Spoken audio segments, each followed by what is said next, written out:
Hey everyone, welcome back to the Xpertz podcast. I'm your host, Natalie Egenolf. Happy to welcome this week's guest, Chris Smylie. He is the project manager for interactive gaming here at Parx Casino for betParx in Bensalem. Chris, thank you for joining me today. My pleasure. Thank you very much for having me. Now, I'm really excited to have you here. And you know what? You can tell me and you can be honest if you get this. And it's probably not. Does anybody ever ask you? Now, when I heard Chris Smylie, do people ever associate you with Guy Smiley from Sesame Street? Has anybody ever said, not that you look like him, but has anybody ever, because the last name Smiley, it's like, it's such a special last name, I think.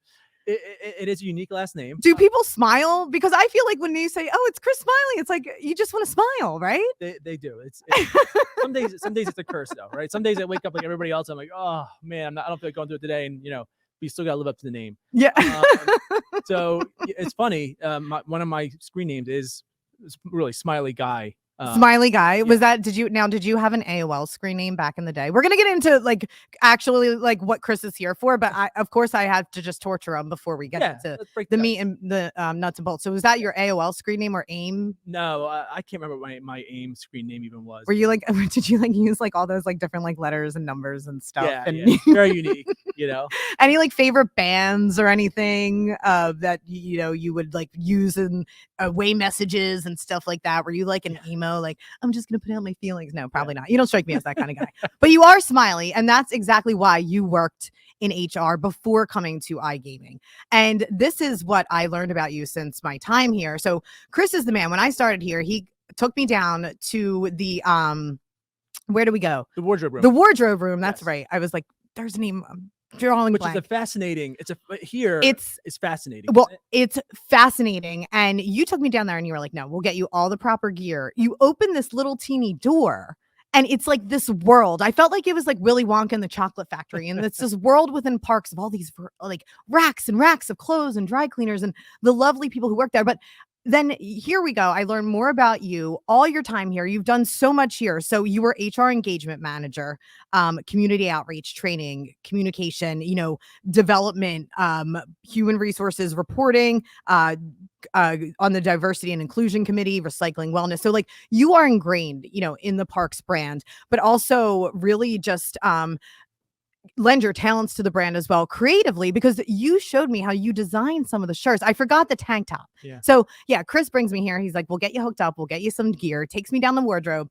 And he's like, yes, I designed this shirt. And I'm like, oh my God, that's amazing. So not only are you, the jack of all trades here at Parx, now in iGaming, we're going to talk about what you're going to do for iGaming and all the fun stuff that you have planned, but you also are basically a clothing designer. Well, see, that's the thing. People don't know about the Xpertz here at betParx is that, look at you. Well, part of it was when I worked for HR, one of my roles was we give team members gifts every couple times a year. Yeah. And I worked with my former VP, Andy, who, he would say, let's get a t-shirt together. Let's get this and that. And sometimes we'd say, let's design it ourselves. A lot of times our multimedia team would help design stuff. Yeah. Occasionally I got the opportunity to say, let's plug a couple of logos in and make it look kind of cool. So that's kind of how that came about. And it was a great experience. I'm happy to be able to have done that. Yeah. And I still see team members wearing our stuff, which I love that. Stuff that's we gave away 4 or 5 years ago. Right. I'm like, this is fantastic. It's quality stuff. It's great stuff. And you had a large part in a lot of it. So I want to hear now, aside from your other, talents, and you've sent me some of your other work, you do graphic design and all sorts of other stuff too. You're always dabbling, very creative. Now let's hear about HR. Now because I want some of the juice. Give me some of the horror stories. Is there anything crazy that you could actually tell me about within, is there a statute of limitations here? Again, you're the expert. I'm deferring to you. Hold on. I actually prepared this. I have it all. Did you? Going back to 2012. Yes.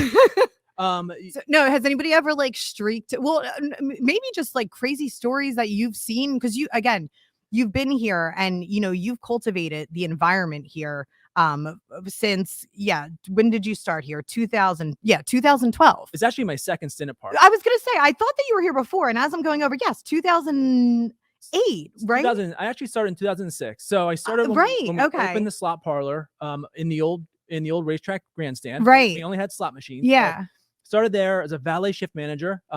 I needed a job. The place I was working at was closing. I was selling grills and fireplaces, which, it was closing, and I happened to apply for a job. Yeah. My family has raced horses here. I heard on the last podcast, you had said that you used to come here and with your folks to the fair and all that. I did the same. My family raced horses here for years, like trainers and a variety of folks. My father was a jockey and a trainer, and my uncles were trainers. My grandfather was a trainer and owner. So I have vivid memories of coming here as a kid. Also going over to Liberty Bell, which is now Philadelphia Mills. Wow.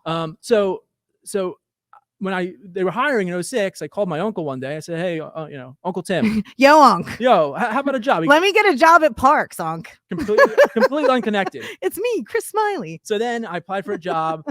At the time, we were doing the YMCA to get jobs. So I did the YMCA, and they gave me a job as a valet shift manager. I did that for about a year and a half, and then somehow started talking to the director of a cage, Betty. So she's still here, right? And she, took me under her wing and gave me the opportunity to come over to the cage, and I was a cage shift manager. So I was gonna say, so between that's what I mean. So between being involved, in again every aspect of the casino, valet, in the cage, and $400 million, you're dealing with people's money. Yes. Right. It's like, do people get angry with you? Like, how did you kind of learn how to navigate customers on the floor and stuff like that? I mean, do you think that helped you, when you eventually got to HR? And are you avoiding the juicy stories because is it somebody that I know or somebody that I just met? See, I'm still forming opinions about everybody here. You know what I mean? Yeah. Chris Smiley's not going to give up the juice though. I don't know. The good news, he's like, stop pressing me, Natalie. You're gonna get me in trouble. The good news for me, I was always on the great side of HR. I was giving away recognition, gifts, writing our newsletter, celebrating the great job that we did. Right. So the juicy stuff, I might have to give that to someone else can probably fill you in there. But you've seen a lot. So tell me, what was some of the crazy stuff that you've seen, in valet or in the cage? Yeah, the thing about the cage is, the cashiers, for one thing, they do an amazing job. Yeah. The craziest thing I saw, not craziest, but one of the saddening things is I saw one of my favorite cashiers one time. Not that I had a favorite, but they were all really great. Yeah. The poor lady dropped her entire drawer of cash on the ground. No. Yeah. What happens? Well, everybody has to scuffle, I assume, right? So we were actually, when you're in the cage, there's a room where you have to kind of go and count your money at the end of the day, right? And then you can go out and talk to guests. So she dropped it in this room, which is good. So we closed the door and we picked it all up and counted it. It's actually at the end of her day. So there's a lot of receipts and tickets and stuff like that, but it still had to be, all put together and counted. Yeah. So she's still here, and we talk about that regularly. Whenever I see her, I'm like, she still remembers that day. You're like, and 1, George Washington. Yes. And 2, George Washington. Correct. Is that what you do? Did you ever count by George's? It was like Night at the Roxbury. You ever seen? Yes. When he's like, George Washington. May I introduce you to my friend George Washington? Yes. And the guy's just like, no, the Butabi brothers, please get out of here. Exactly. Stephen Doug Butabi. The Butabi. Yeah. That's great. See, Chris Smylie bringing a smile to my face, bringing up one of my favorite movies of all time. It's a great movie. So she was devastated, and we picked it all up, and we made the best of it. So yeah. I'm trying to think of other good stuff. And you brought up the company picnic. I wasn't even going to go there. Yeah. But you said you got dirt on the company picnic. No, I was joking. For a few years, I was coordinating the entire company picnic. So yeah. I wish I had something like really. There's nothing. It was just pretty uneventful that I know of. Maybe it didn't get back to me, but we celebrated the team members, had games, fun, food. Right. So it's a great event. Hopefully we can bring it back. Well, I was gonna say last year when I started here, nobody was even here because it was still COVID. Yeah. So I'm just really kind of starting to meet people over the last couple months since the work, I guess, life balance has kind of come back to the world, and people are going back to the office, and we've gone through this whatever wave of COVID it is, 6012, and now we're here for now. Okay, great. Let's see if it lasts. But no, so I haven't really gotten a chance to meet a lot of people. So I'm meeting people as I come in, and I want to go to the picnic. Yeah, I'm a big picnic gal. It's fun. And you know what I have? Remember when you gave me the Parx my beach towel? Yeah. I'll bring it to the picnic. So in your time here too, so have you was there anybody who was like your favorite that you've gotten to see here? I know you've probably been to a ton of shows here. Any celebrities who walked in the door? Yeah, I mean, I can kind of count on one hand the number of times I've seen people. It's funny, back in the day where we have the picnic now, we actually had a Kenny Loggins concert over at the racetrack. Kenny Loggins. Yes. And Jody Messina. Messina? Yeah. Danny song? Yeah. Stop it. Back in I'm going to say 2007. Oh, wow. Yeah, it was great. Now I'm getting all sentimental now. 2007. It was a long time ago. Yeah. And then as far as that, the baseball manager, Jim Leland, I think he was managing the Tigers at the time. Cool. He came in, I could be wrong with the team, but he came in and was in, I worked over, I think I was in the valet at the time. So he was in for quite a while. Yeah. And there's been other people I've heard have been in, but I've never. You never got a chance to interact with them as of yet. Because don't worry, everybody's coming. Yeah. Everybody's coming and they're going to bet on betParx.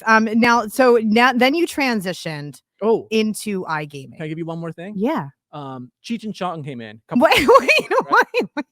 You should have led with that. Loggins and Messina. I know. You're bringing me Loggins and Messina and Cheech and Chong. I got to warm it up slowly. And Cheech and Chong is. You know what we need, Mark Feldman? We need a bong. We need a bong rip drop, if that's allowed. I don't know if that's allowed.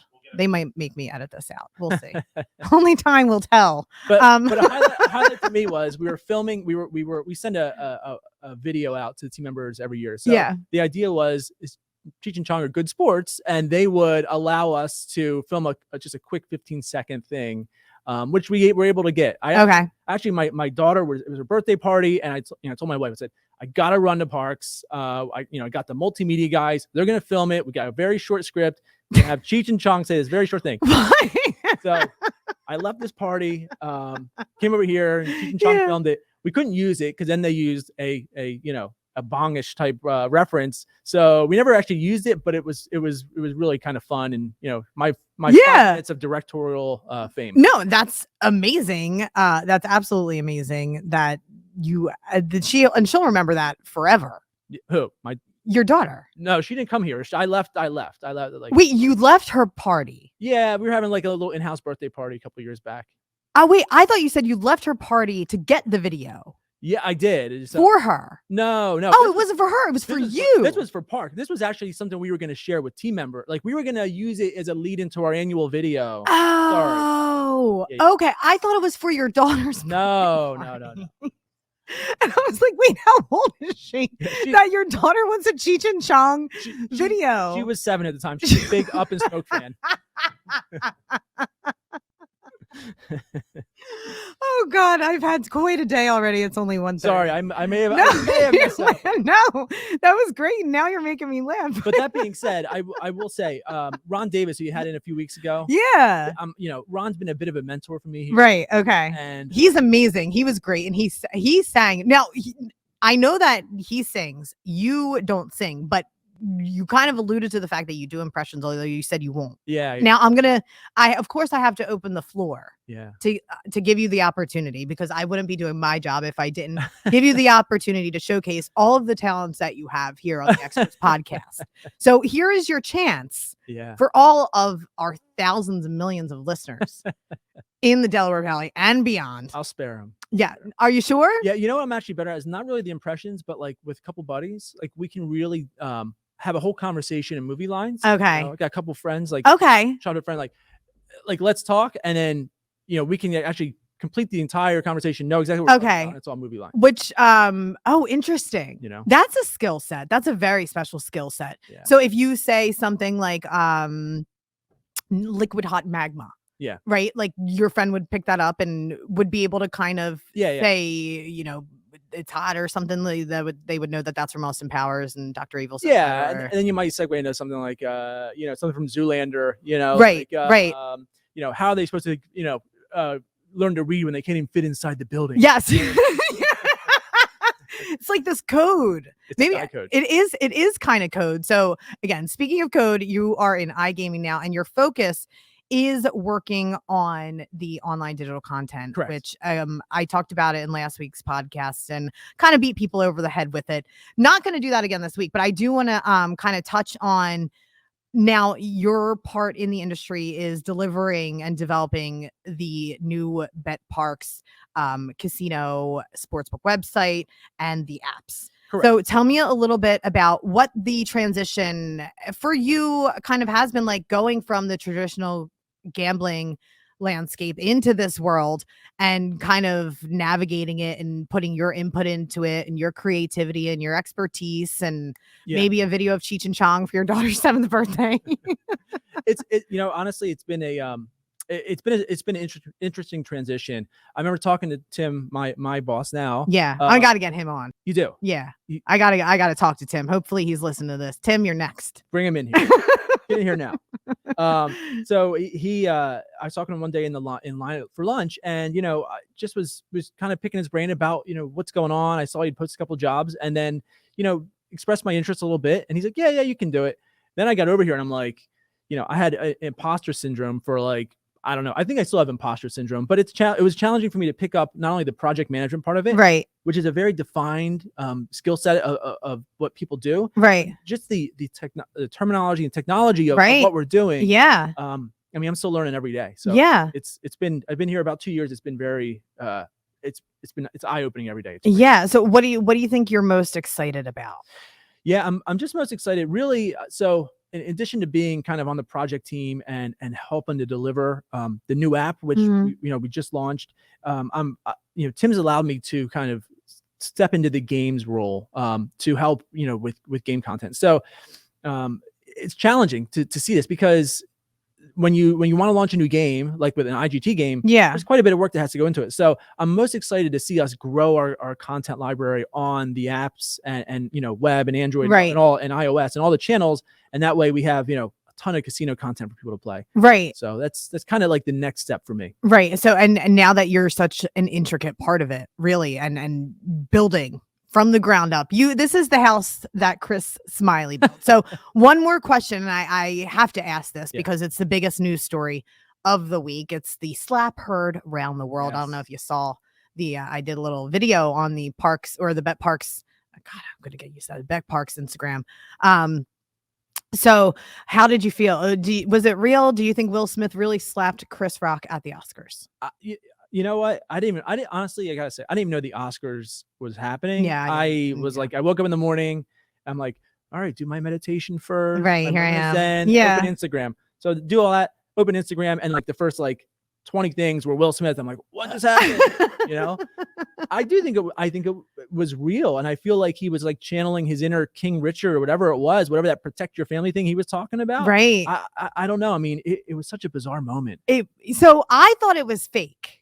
So I keep going back and forth. I thought it was fake. Yeah.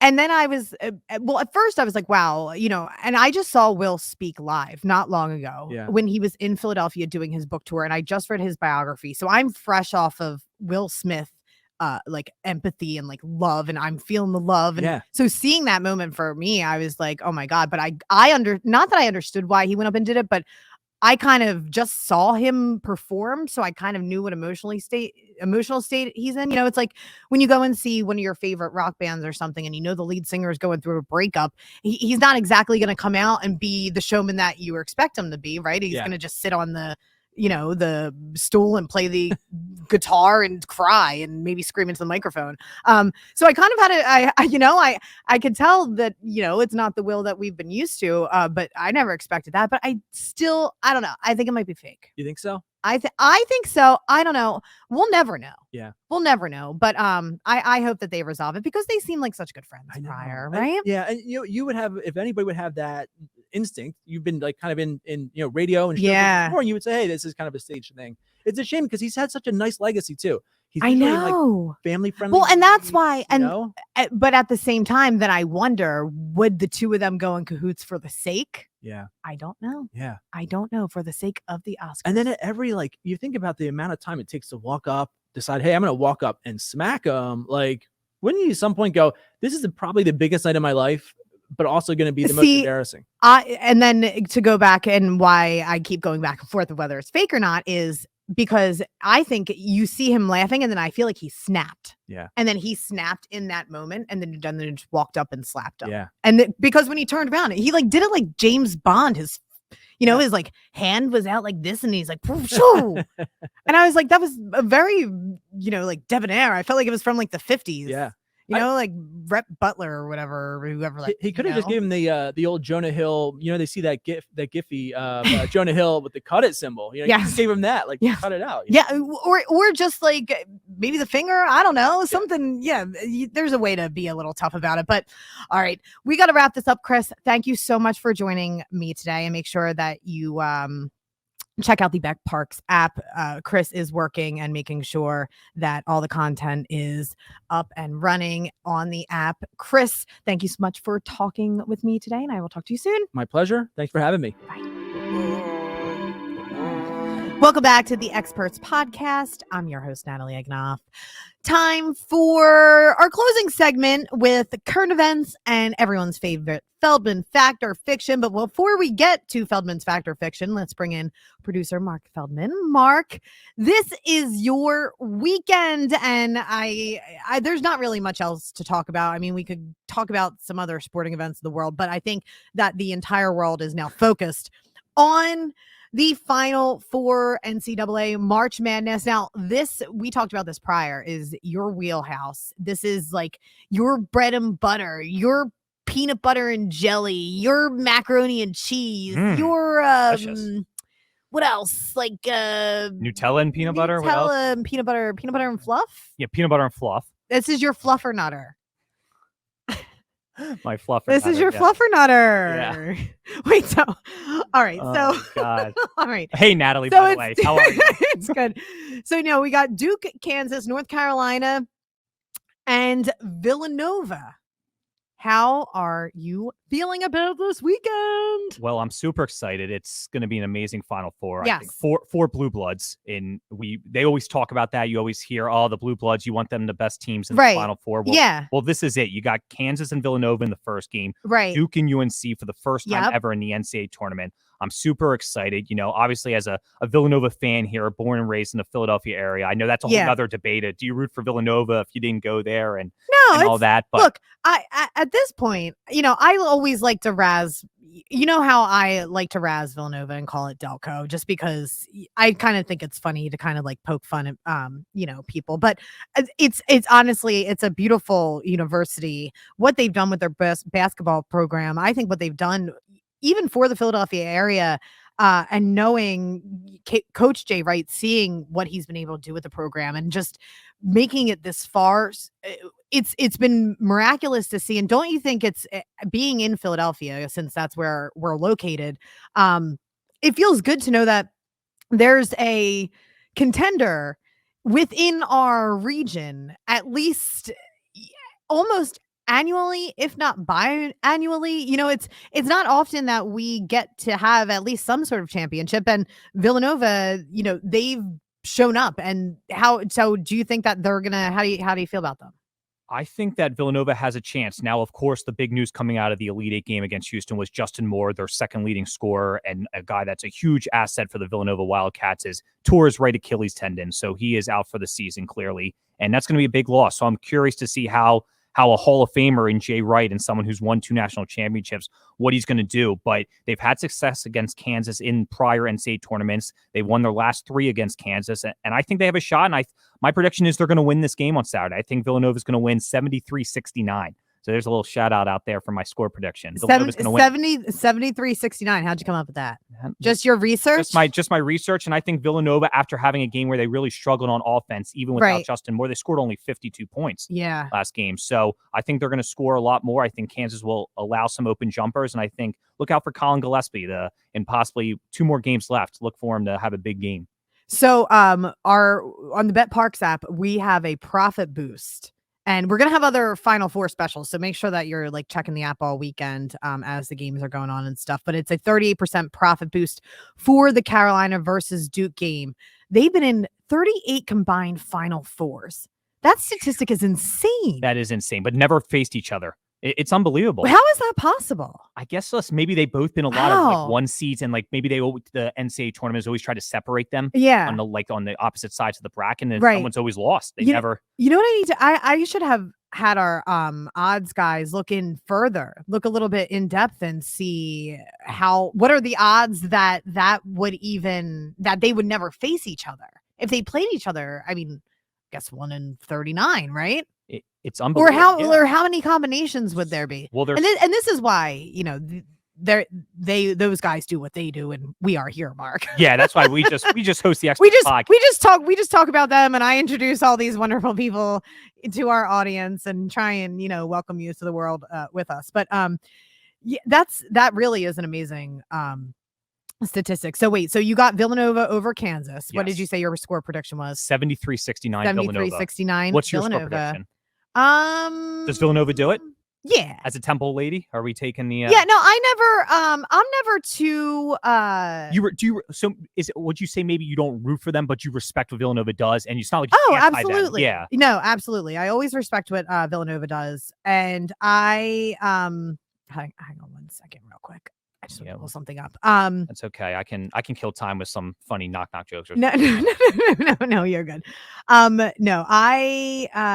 Villanova. I love Villanova because I like I said, I like to make fun of them. I like to razz them. I know I shouldn't technically cheer for them because I am a Temple gal, and there is this weird animosity. However, it's not. I don't get it. We're all Philadelphia schools. Well, we are all Philadelphia schools, and I don't really think that I can diss anybody who's actually winning again close to the city, and Temple hasn't been winning, so I'm adopting. Is that the door?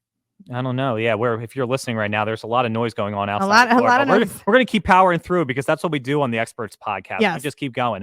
We got you out there. You yes, know we got you. We're going to keep going. Yeah, we got you out there. But you were talking about Temple and Villanova, but yeah. So I'm always I'm never too hard on Villanova. I like to razz them, but no, I want the local team to win. Not rooting for Kansas. Yeah, I don't. I like Kansas as I like Kansas. Not a college basketball. We talked about this before. You know that I don't even know where my affinity for the Kansas Jayhawks has come from, but I randomly like them. I don't know why. I feel like maybe a couple of years ago when I watched them, or I don't know. It's not like a color or something. It's like no, you actually like the team. I like the team. Yeah, they're one of my. I always tend to look forward to their games in the NCAA March Madness because, like I said, this is what again I'm deferring to you because this is your wheelhouse. You and your dad. I mean, Mr. Feldman. We've seen basketball back-to-back weekends. We went to Pittsburgh. We saw 4 games. Yeah. It was unbelievable on that Friday, the second day of the tournament. Yeah. I always say the first Thursday and Friday of the NCAA tournament are the 2 best days in sports. 16 games, 12 hours in a row. Yeah. It's unbelievable. And then this past Friday, we went to 2 games at Wells Fargo Center. Oh, yeah. How were they? They were amazing. Were they amazing? Saw St. Peter's upset Purdue. Which was great. Unbelievable. Yeah. The crowd was insane. Yeah, people love the St. Peter's story. That was one of the big ones. And then we saw UNC beat UCLA, which was, in terms of the betting odds, was an upset. So we had an amazing time. Haven't seen that much basketball in a row in a while. All right, Mark. So clearly you're going with Villanova. How are you feeling about Duke UNC? Yeah, I'm really excited to see that game. Obviously, like we mentioned, it's going to be the first time they ever met in the NCAA tournament. And UNC actually... Wild.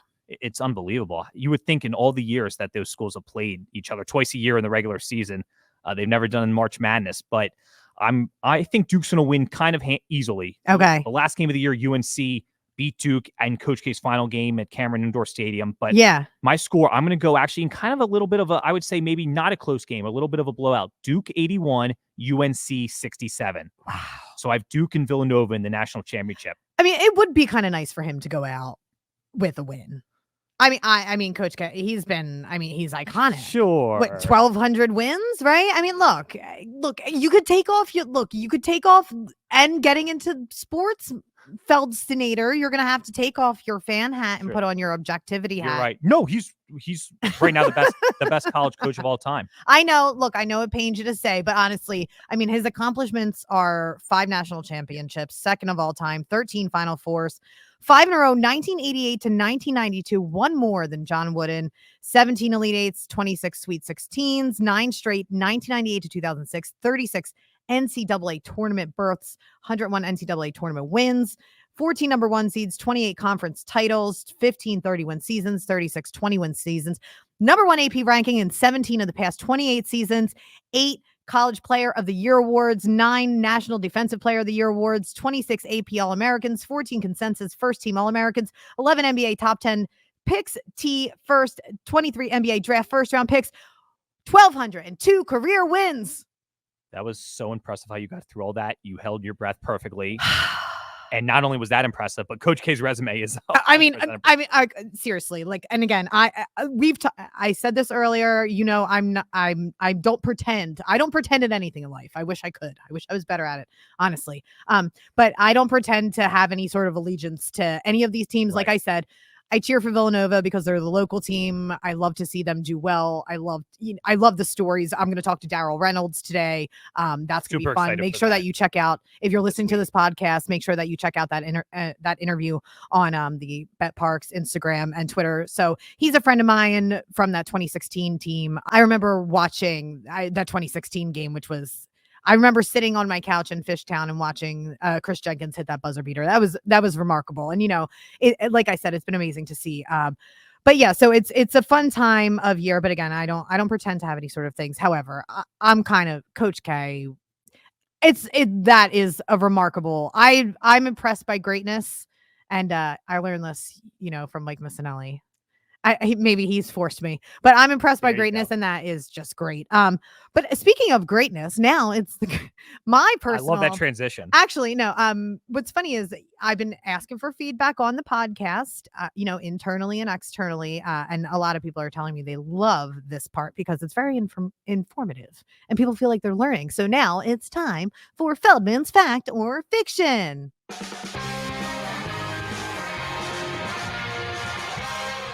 Oh, yes. Oh, yeah. Oh, yes. Excited for another edition of the Feldman Fact or Fiction. To all you out there, I know this is one of the segments that on the Xpertz pod we really look forward to. Natalie, I know. No, you just can't wait. This is my favorite segment of the week of the show because I have no idea what you're going to spring on. No, sometimes I don't know either. Well, which is the beauty of it, right? And that's what people who are watching this, I told Mark too. He said, "Do you want to know?" And I said, "No," because it's the element of surprise. You don't do the show before the show. And I've been telling everybody that. No, that's the one lesson I've learned from you since I started here at betParx. Well, so although it's always good to be prepared, but I don't do the show before the show, and so I don't know any of these. So go ahead, Mark. Let's hear. All right, here we go. First story, and this one might be easy, but it's interesting to kind of dive into it. Carrots, that vegetable, improve your eyesight. Fact or fiction? Fiction. Wait, no, it's fact. Wrong. Carotene. It is a fact. Yes. So it is definitely true, and it's really interesting. So what carrots do? They improve your vision with vitamin A. Yes. So carrots are rich in beta carotene, and what that is that kind of uses that in the body, utilizes it to produce vitamin A. So they're good for lowering cholesterol levels and yes, improving vision. So what it does is it helps the eye convert light to a signal sent to the brain, allowing you to see better in low light. And it's really interesting that they always tell you, like, oh, you want to eat your fruits and vegetables. It's going to make you feel better. Good for your brain. Yeah. Yeah. Exactly. Good for your eyes. Now, probably what people are wondering is, how much do you need to eat of carrots? How many carrots do you need? So on this article that I have, which is from Dr. McGraffin, he's at the Institute in Ohio, like hospital in Ohio. Yeah. What happened was he did a study. And he was wondering, like, he did a randomized control study in 2005 that compared different vitamin A rich food options that help address blindness in people with poor eyesight. And results showed that regularly eating 4.5 ounces of carrots for 6 days a week helped restore, this group was women, help restore the women's response to darkness and it helped them improve their eyesight seeing at night. You're kidding. I swear to God. Wait, how many ounces of carrots? 4.5 ounces of carrots. For 6 days. For 6 days. Now, are you a carrot person? I am a carrot person, but you know, it's funny. I have issues driving at night. I don't like driving at night. I have astigmatism. So I have issues where the lights actually, now I have an SUV, so it's a little bit better for me. So the headlights aren't right on me. Yeah. But I have astigmatism where I have some issues driving at night and seeing at night. So I'm going to 4 ounces of carrots for the next 6 days. Yes. Right, Mark. I'm gonna write it down right here. Actually, put it in our notes, in our Xpertz pod notes. Yep. Put down Natalie's 4 carats, because let's do a science experiment and we'll update this on the next episode. Absolutely. We'll see if you're able to drive a little better at night. We'll see if I'm able to drive better at night. And we are going to do the racetrack episode. Stay tuned. Stay tuned. That's going to be exciting. I had to line a couple things up. They got a lot going on over there. A lot of horses racing. A lot of horses racing. But that's coming up. And I feel like horses eat carrots too. So look, it'll all be good. And we'll talk about that when we get to the horses. So, okay, what do you got next? Okay, here we go. Fact or fiction story number 2. You can sneeze in your sleep. Fact or fiction? That sounds fiction. You would be correct. That is fiction. You are not able to sneeze during your sleep. So why is that? So during sleep, you are like a lot of your brain shuts down, obviously. And what happens is that like during sleep, you're not aware of the tickling sensation that will be transitioned. I guess a lot of these stories today are using your brain. And yes. Sort of what happens. Did you go in like some like neurology site? Yeah, I guess I was just feeling biology and neurology. I just realized that I was like, we're talking about we're talking about the senses here in Feldman's Fact or Fiction. Yes. Let's work with our senses. We're going to improve our eyesight. We're going to talk about our smell and nostrils and not being able to sneeze in your sleep. So what do you like? Is that one of those things where you like die if you sneeze in your sleep?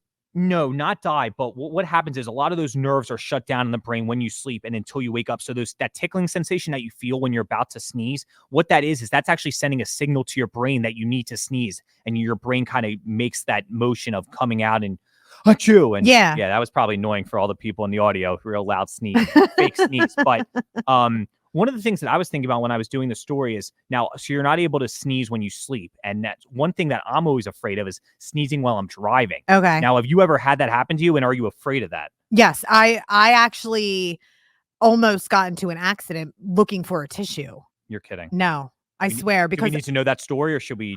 Look, I am who I am. And, I'm a very honest person. Like I've said, I can't fake things, but I'll tell you, you're sitting in traffic or navigating traffic and probably on 95 or 76. And, you feel the sneeze coming on and you're driving. And I don't think I could do anything about it in the moment. Or maybe it was one of those, those low key, like sleeper sneezes that you're not prepared is going to just come up out of your, what is that? Your out of your sinuses. Yep. Again, here we go. This is the ear, nose, and throat. We should have brought on a doctor. I know. We should have brought on a doctor.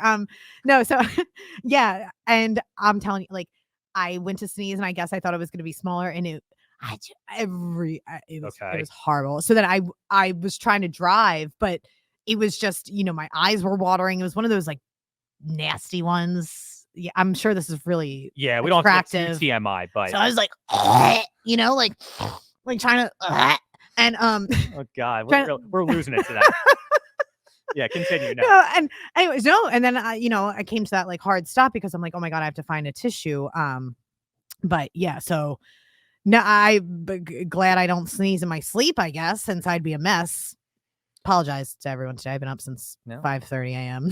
Yeah, I wish we had more time to pod. We could have talked about what. Well, actually, you want to talk about that real quick? Let's talk about. Why don't you tell the people where you were this morning? We're recording this on Tuesday, March 29th. Yeah. So it's Tuesday, March 29th, and so this morning I had the opportunity to speak at a women's leadership conference or seminar rather for the Philadelphia Union. One of my former interns for my other podcast, the Lipstick League. Oh, you don't just do this with me? No, Mark. Believe it or not. Okay. You knew that. I'm kidding out there. I have another co-host.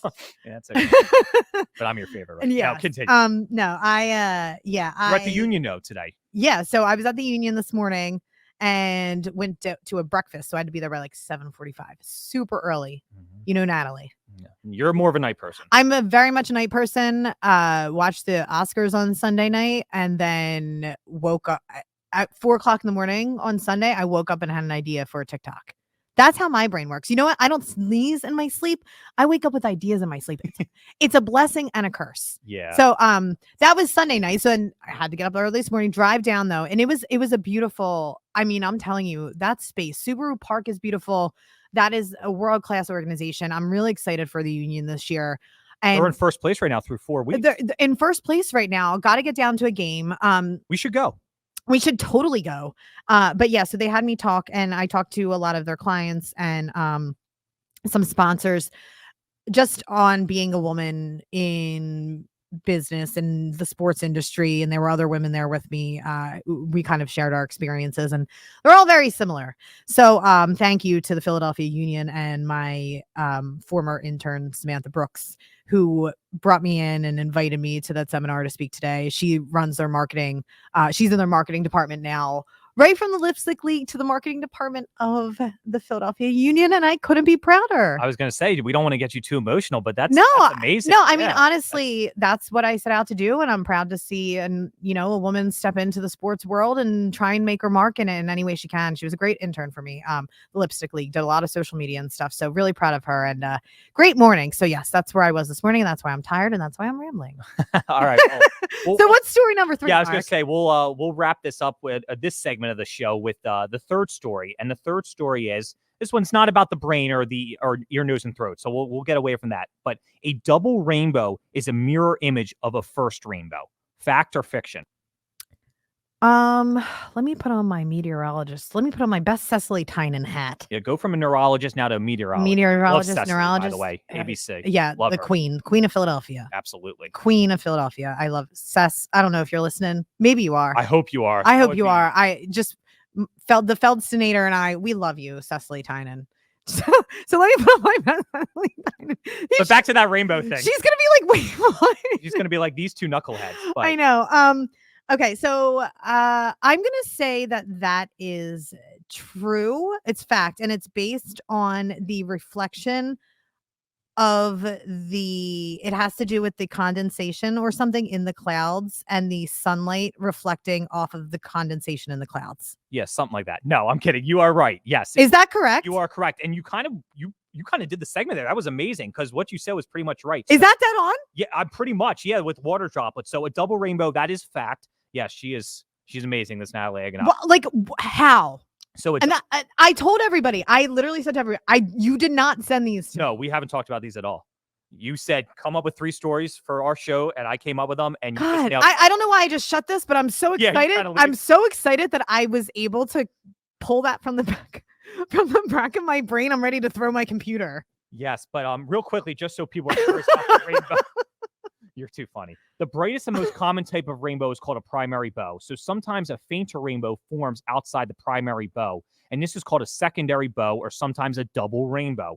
So a secondary bow or a double rainbow forms when the light bends twice inside the water droplets inside that first rainbow. So you were right. So the first bend makes the primary bow, which is that first one you would mainly see. And then, after a stormy day and then the sun comes out and you have that sort of glimpse of the second rainbow, what happens is the colors in that second bow appear on the opposite side of that first rainbow. And it makes it that reflection look. Yeah. Now, are you someone that wants to go out after a rainstorm and see a beautiful rainbow? Oh, yes. I love rainbows. Yeah. I'm always love to see them. I feel like that would be like a good date night type thing or a date post rainstorm. Yeah. Like you go out chasing. Yeah. You can see stars at night and rainbows during the day. Boy, are you going to do that? You should take the future Mrs. Feldman on a rainbow date. Yeah, if any Mrs. Mrs. Feldmans are out there. So Feldman Factor fiction. Feldman again. Feldman finds a fling. We need to find it's coming. It's coming. We'll talk about that on another episode of the Xpertz. But that's all the time I think we have for today. Too much fun. Thank you, Chris Smylie. Wasn't he a great guest, Mark? Awesome. Thank you, Chris. Awesome facts today. Thank you for dropping all that NCAA March Madness knowledge too. Again, reminder: go to the betParx app. 38% profit boost for Carolina versus Duke. 38 combined Final Four games. Do with that what you will. And then there'll be other Final Four specials on the app all weekend, and make sure that you come and check out Parx Casino in beautiful Bensalem. Thank you and good luck, and I will talk to you next time.